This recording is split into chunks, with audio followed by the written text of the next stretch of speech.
মেয়েরা নাকি শাশুড়িকে মা ভাবতে পারে না। কঠিন প্রশ্ন, উত্তরটা আমার জানা নেই। আচ্ছা, শাশুড়িরা কি ছেলের বউকে মেয়ে ভাবতে পারে? এটা আরও কঠিন প্রশ্ন। এই প্রশ্নের উত্তর আমার জানা নেই।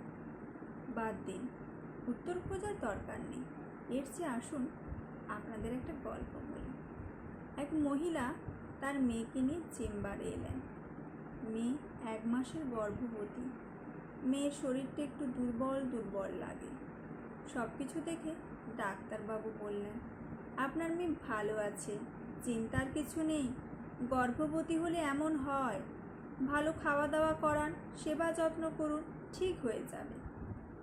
মহিলা তখন বলে, এর জন্য তো মেয়েকে নিজের কাছে নিয়ে এসেছি। শ্বশুরবাড়িতে সেবা যত্ন হয় না ঠিক মতো। ওই মহিলাই তার পুত্রবধূকে কিছুদিন পর ওই ডাক্তারের কাছে নিয়ে এলেন। পুত্রবধূ 2 মাসের গর্ভবতী। গর্ভবতী হওয়ার পর থেকে তার বমি হচ্ছে। শেষ রাত থেকে আবার ব্লিডিং শুরু হয়েছে। রুগী দেখে ডাক্তারবাবু বুঝলেন অ্যাবর্শন হয়ে গেছে, প্লাস রুগী সিভিয়ারলি অ্যানিমিক। ডাক্তারবাবু মহিলাকে জিজ্ঞেস করলেন, গত 2 মাস ধরে বমি হচ্ছে, এতদিন ডাক্তার দেখাননি কেন? আর রুগীকে তো ঠিকমতো খাওয়া দাওয়া করাননি। আসলে ডাক্তারবাবু, আমার মেয়েও গর্ভবতী। মেয়ের খেয়াল রাখতে গিয়ে ছেলের বউয়ের খেয়াল রাখতে পারিনি। আপনার মেয়েকে তো নিজের কাছে নিয়ে এসেছেন ঠিকমতো সেবা করার জন্য। আপনার ছেলের বউকে তার মায়ের কাছে পাঠিয়ে দিতে পারতেন, তাহলে কোনো সমস্যা হতো না।